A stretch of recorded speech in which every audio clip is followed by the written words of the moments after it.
There's a moment in the twin flame journey that no one really prepares you for. It happens when the feminine energy, after months or even years of carrying the weight of the connection alone, seeking recognition and looking for signs of reciprocity, finally becomes exhausted. This isn't ordinary tiredness, the kind that fades after rest. It is a deep, soul-level fatigue that comes from realizing you are betraying your own essence by asking for love from someone who should naturally recognize you. This is the point where the divine feminine begins to awaken to its true power. Authentic feminine power does not chase, does not beg, and does not reduce itself to fit into limited spaces offered by others. It chooses, it attracts, it allows or declines, but it never pleads. And when this energy finally stops pursuing, when it grounds itself in its own sovereignty and inner completeness, everything begins to shift. Not only within the relationship dynamic, but within the entire energetic structure surrounding it. The feminine represents the original creative force, the principle that shapes the magnetic field of reality.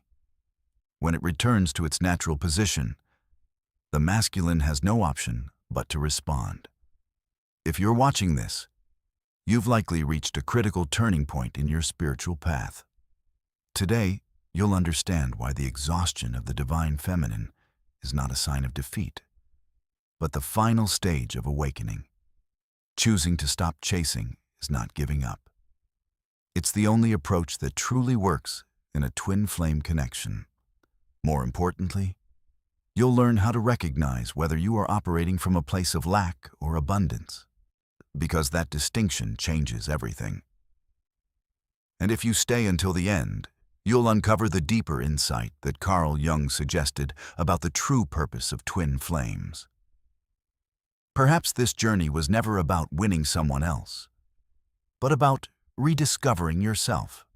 Carl Jung devoted much of his work to understanding the energetic interaction between the feminine and masculine, not only between individuals, but within the human psyche itself.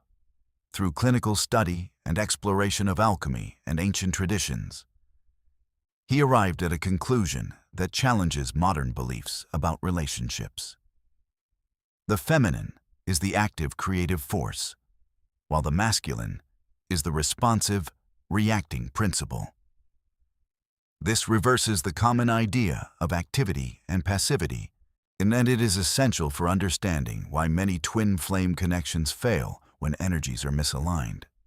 Society has conditioned us to believe that the masculine leads and the feminine follows, that men pursue while women wait, that initiative belongs to the masculine and receptivity to the feminine. However, Jung's findings suggest the opposite when it comes to deeper energetic dynamics. According to Jungian concepts of anima and animus, the feminine functions like a magnetic field that determines what becomes possible in reality. It is similar to the earth, which decides which seeds can grow within it. The earth does not chase seeds or ask to be fertilized. It simply provides or withholds the right conditions. When the conditions are right, seeds naturally move toward it and grow. The masculine, by contrast, can be compared to the sun, consistently expressing its truth and offering its light, yet always responding to the field created by the feminine. When the earth is open, the sun nourishes it fully. When the earth is closed, the sun continues shining, but its energy moves elsewhere. Jung observed that when these principles operate in alignment with their true nature, attraction occurs effortlessly. There is no struggle, no resistance. But when the roles are reversed, when the feminine begins to chase and the masculine withdraws, the connection becomes strained, unbalanced, and often leads to failure or unhealthy attachment. This is where many people become confused. They mistake energetic polarity for physical gender, assuming that being feminine means being passive or submissive. In reality, and it means being the one who chooses and shapes reality. In twin flame connections, regardless of physical form, one partner carries more feminine energy, while the other carries more masculine energy within that specific dynamic. Jung identified something significant. When two parts of the same soul recognize each other through different individuals, true union can only happen when both embody their natural energetic roles without forcing or reversing them. The issue is that modern society, influenced by both misunderstood feminist ideas and distorted patriarchal views, has taught the opposite. Women have often been encouraged to chase, to control outcomes, and to take on aggressive roles in relationships. Meanwhile, men have been guided toward passivity and emotional hesitation. This reversal has created imbalance, making it difficult for people to connect in a harmonious way. In twin flame dynamics, this confusion becomes even more damaging. Jung's observations showed that lasting and stable relationships occurred when both individuals respected their natural polarity. In contrast, relationships marked by repeated conflict, separation, and reunion often involved reversed or confused energies. Specifically in twin flame dynamics, Jung found that the partner carrying feminine energy determines whether the union will manifest. This remains true regardless of gender or external strength. And here is a point that may seem controversial, yet was consistently observed. When the feminine begins to chase, abandoning its own wholeness to pursue the masculine, using logic or emotional pressure, the masculine instinctively withdraws. When this withdrawal is not due to a lack of love or intention, but because, on an energetic level, something feels misaligned. The natural order has been disrupted. However, when the feminine stands firmly in its own sovereignty, choosing itself as the source of love and completeness, and stops chasing, it begins to radiate authenticity. At that moment, the masculine naturally feels the shift and is drawn in response, like a bee to nectar or a river to the ocean. This is not manipulation or strategy. It is a natural, energetic principle. When you understand and align with it, the entire dynamic of your twin flame connection begins to transform. You stop resisting the flow and instead move with it. To apply this understanding in a real way, you must first honestly identify which energetic polarity you hold within your specific twin flame connection. This does not always match your physical gender or outward personality. Jung developed methods to recognize polarity not through external behavior, but through internal emotional and energetic responses between individuals. If you carry feminine energy within the dynamic, you likely experience an attraction that is both magnetic and selective. You're not drawn to everyone, but when you connect with your twin flame, the pull feels complete, almost as if every part of you recognizes that energy. You may also feel a strong desire for union, a wish to dissolve boundaries and become one with them. And when they create distance or pull away, it can feel like a vital part of you is being taken away. As the feminine pole, you might also idealize your twin flame, seeing them as perfect or as the answer to your deepest desires. You may feel incomplete without them, as if their presence is necessary for your wholeness. At the same time, you might feel a deep urge to care for them, heal them, or even rescue them from their struggles. But here is the key point. These feelings and impulses are not signals to act on. In fact, they often indicate that you need to do the opposite. They are signs that your natural energetic role is being confused with behaviors shaped by unhealthy societal conditioning. True feminine energy does not chase, does not try to fix others, and does not abandon itself to win someone over. It stands firmly in its own wholeness and, from that grounded place, allows or declines the masculine's approach. like a rose that does not pursue bees, but simply blooms in its natural beauty and lets them come on their own. On the other hand, if you carry masculine energy in the dynamic, your attraction may feel more focused and direct, like a beam of light aimed at one specific person. You may feel a strong inner certainty that this person is meant for you, even when their behavior is inconsistent or unclear. You might also feel a natural desire to protect them, to provide stability, and to support their growth. As the masculine pole, you are generally more able to maintain your individuality, even in deep connection. You can love deeply without losing your sense of self. And when the feminine creates distance or emotional intensity, you may feel confused, but not completely destabilized. You tend to maintain a relatively steady emotional foundation, even during challenges. Jung observed that the healthy masculine naturally responds to the energetic state of the feminine. When she is grounded in her sovereignty and expressing her truth, he feels drawn to approach, offer, and engage. But when she is chasing, needy, or trying to convince, he instinctively withdraws. This reaction is not rooted in cruelty, but in an unconscious recognition that something is energetically misaligned. This responsiveness is not a flaw. It is part of the masculine's natural function. Like a compass that consistently points north, the masculine aligns itself with the feminine energy that is stable and self-contained. When the feminine is constantly pursuing, it creates instability, making it difficult for the masculine to orient itself. This brings us to a central idea. Why the feminine must be the one to stop first. Stopping does not mean giving up or becoming indifferent. It means redirecting energy, no longer moving toward the other, but returning to yourself.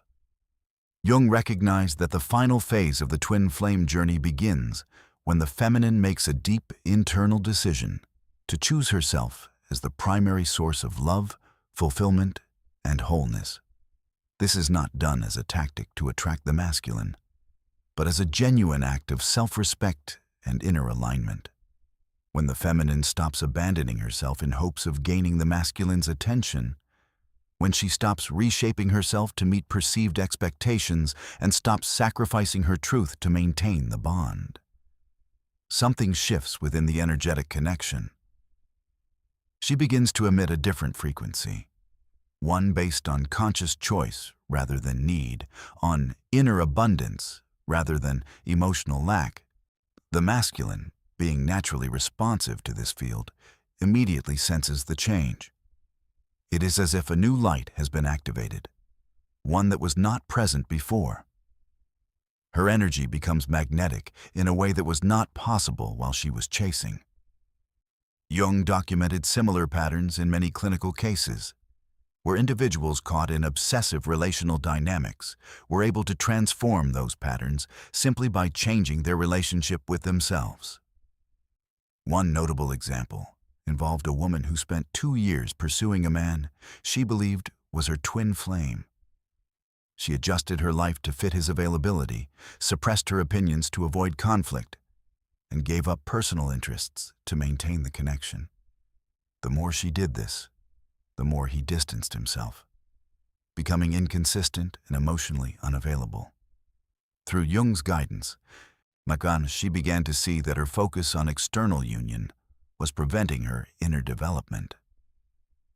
When she eventually chose to prioritize her own growth and reestablish her independence, something changed. Within weeks, the man began to return, showing consistent interest and genuine commitment. But the most important shift was within her. She no longer felt dependent on him. She still experienced attraction, but now she had the freedom to choose whether she wanted the relationship, rather than feeling that she needed it to feel complete. This reflects a central paradox of the twin flame journey. You can only attract what you do not desperately need. When you rely on someone to feel whole, you project a sense of lack that pushes them away. But when you become whole within yourself, must you emit a sense of abundance that naturally draws aligned experiences and people toward you. Jung referred to this as the process of individuation, becoming a fully integrated person who does not depend on external validation for completeness. He emphasized that individuation is essential for forming conscious and healthy relationships, especially deep soul connections like twin flames.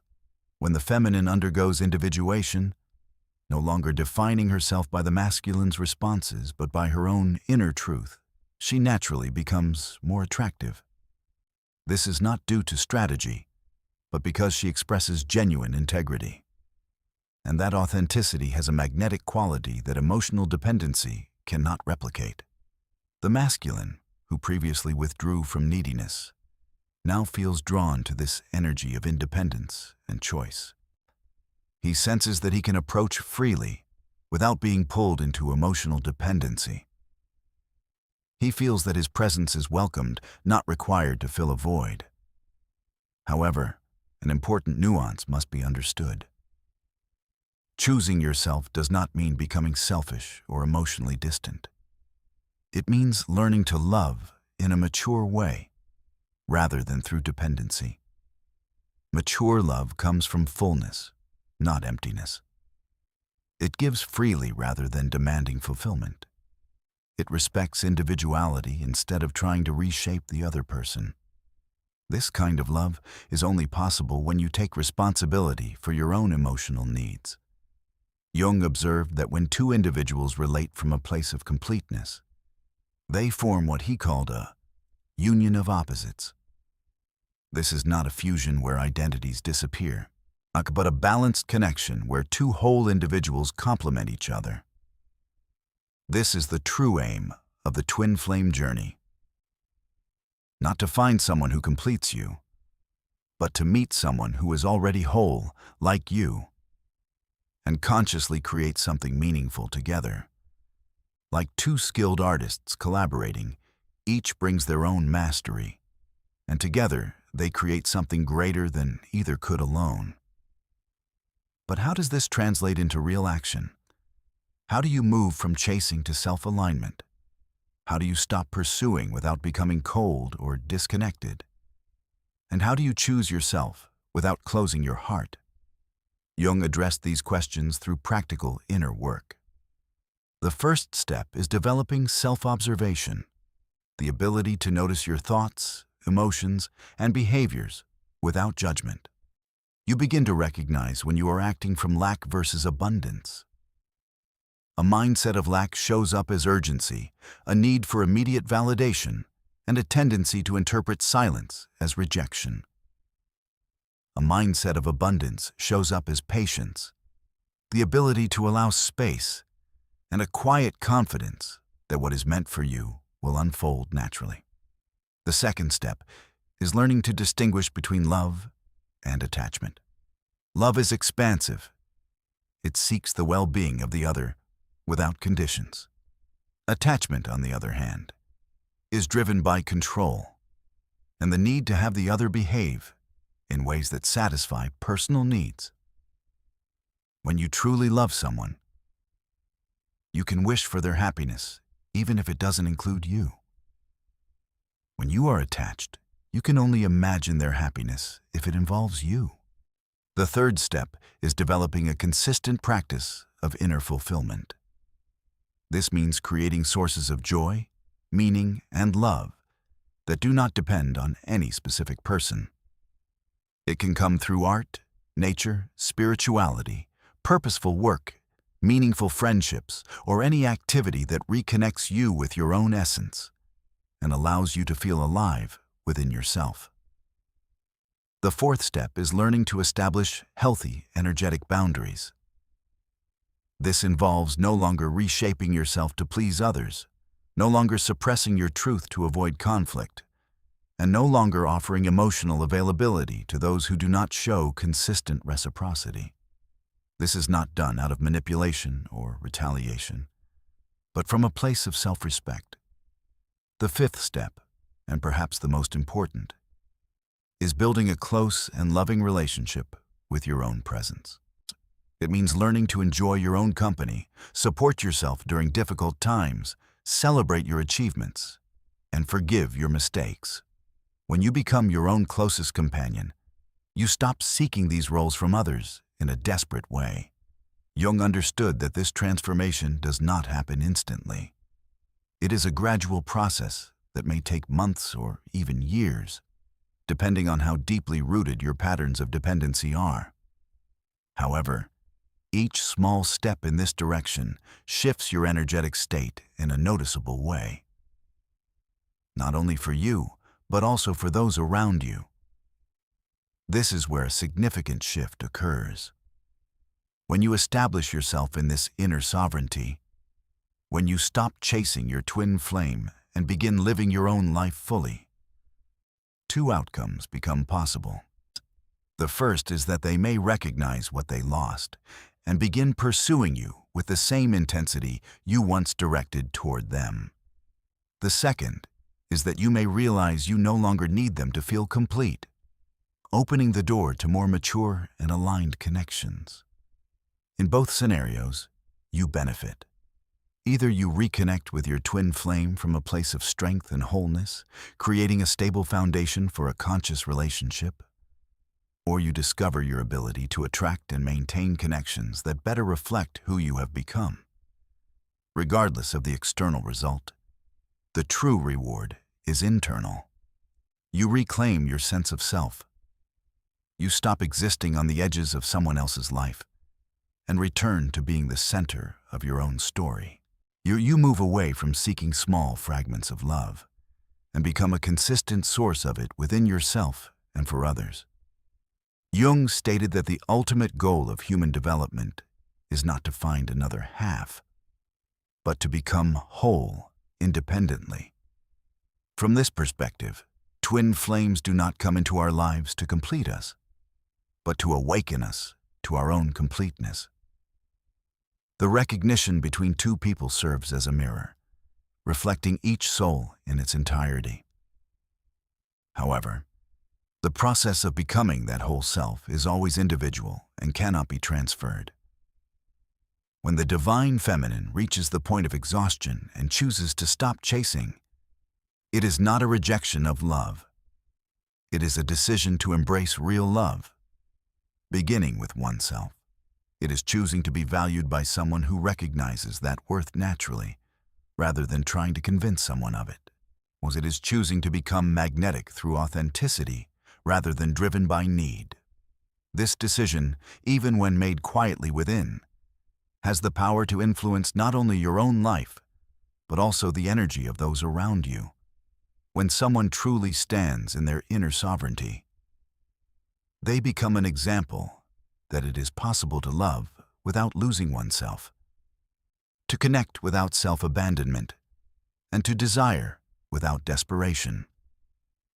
If you've followed this entire message and feel that it reflects your own experience, then you are likely already aware of the transformation that is required.